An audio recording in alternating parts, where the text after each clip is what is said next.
nombre de nos compatriotes, ce vote était synonyme d'un espoir de voir un changement qualitatif tant du pays que de leur vie.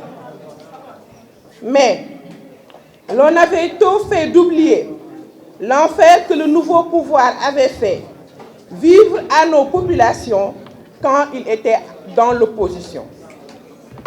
Les invectives, les insultes grossières, le mensonge permanent, les accusations gratuites contre l'honorabilité des concitoyens, la violence sous toutes ses formes, intégrale à la limite du terrorisme physique et politique, ont été leurs favorites. C'est vrai que l'euphorie accompagnant la victoire avait poussé de nombreux Sénégalais à verser dans l'amnésie et à accepter quelques écarts dans les comportements, les choix et les décisions. Toutefois, plus de 4 mois après son événement, le nouveau pouvoir affiche son vrai visage. Après les reniements, les revirements et les dérapages en tout genre, il assume ouvertement ce qu'il est, sa profonde identité, un pouvoir dictatorial émergent.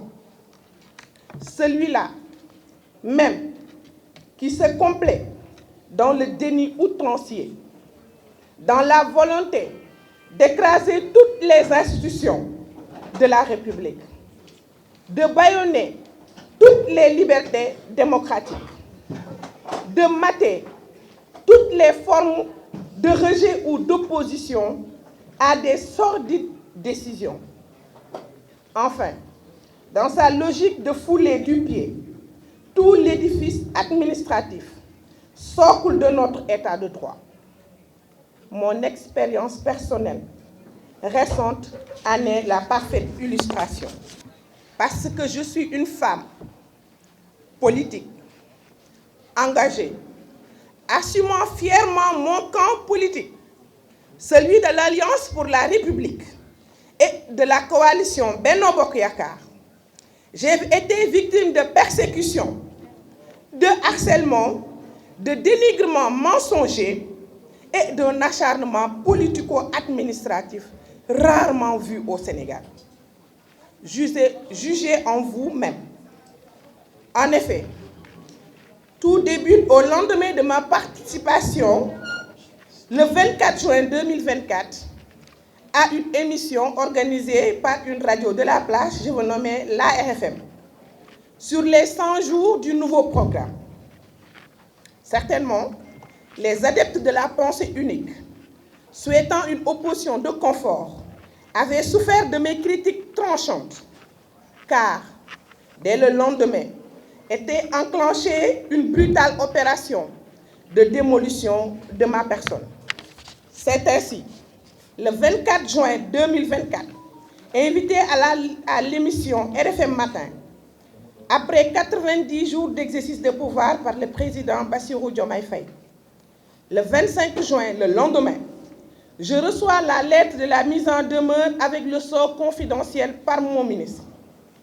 Le 26 juin 2024, je dépose la réponse de lettre accompagnée d'une lettre de démission adressée au président de la République. Je veux nommer son Excellence M. Bassirou Diomaye Faye. Le 27 juin 2024, le lendemain, n'ayant pas reçu de réponse à ma demande de démission, je suis systématiquement retiré du groupe de travail par le secrétaire général. Ce groupe est composé de l'ensemble des directeurs du ministère ainsi que même du ministre et de son cabinet. Le 18 juillet 2024, on nomme mon successeur et on précise poste vacant dans le communiqué même du Conseil des ministres. Le lendemain, 19 juillet 2024, le journal Yoor Yoor de Serigne Saliou Gueye publie un pré-rapport concernant ma gestion budgétaire, entre guillemets. Le 23 juillet 2024, je reçois un coup de fil de l'agent du bureau de courrier qui voulait passer chez moi pour me remettre un courrier dont la nature n'a pas été précisée. Je lui donne un rendez-vous le lendemain car j'étais en déplacement. Et vous l'avez constaté, j'ai eu à faire des émissions ce jour-là même avec les organes de la place. Le surlendemain, je veux dire le 25 juillet 2024, je reçois un huissier de justice chez moi qui me demande le PV de passation par voie d'huissier dans les 48 heures. Le jour même, le 25 juillet 2024, je dépose le PV de passation signé avec accusé de réception que j'ai reçu du ministère. J'ai déposé le PV avec toutes les clés. Je veux nommer celle de la voiture qu'on m'avait affectée que je n'ai jamais utilisée parce que c'est une R21, les clés de mon bureau et les cartes carburant ainsi que du péage. Le 2 août 2024, je reçois la convocation de la gendarmerie de recherche de Keur Massar, me convoquant pour le 5 août. Le 5 août 2024, je suis auditionnée à la gendarmerie de recherche de Keur Massar de 11h à 19h25 sur la plainte du ministère, représentée par son secrétaire général, M. Gorgui Ndiaye, dont l'objet était recel de documents administratifs. Le lendemain, le 6 juin 2024, je fais une passation au ministère sur ma proposition avec un agent de ma direction qui a été nommé par arrêté le 12 juillet 2024 en présence de l'IAF et de mon avocat pour des raisons sécuritaires et de respect de mon honorabilité.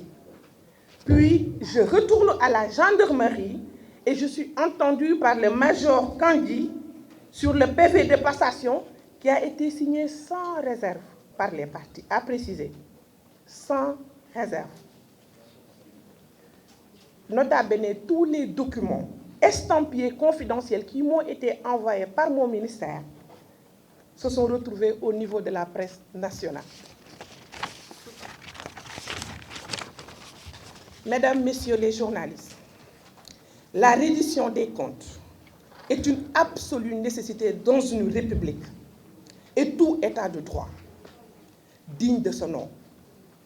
J'en suis une farouche partisane et il ne saurait en être autrement pour moi, qui suis républicaine et démocrate convaincue, mais ce que j'ai vécu et dont je ne vous ai fourni que les fragments les plus significatifs est hors de ce champ. J'ai été simplement une victime. Oui, victime d'un acharnement sauvage visant à m'humilier, à me briser dans ma dimension d'opposante, dans ma dimension de femme et dans ma dimension humaine.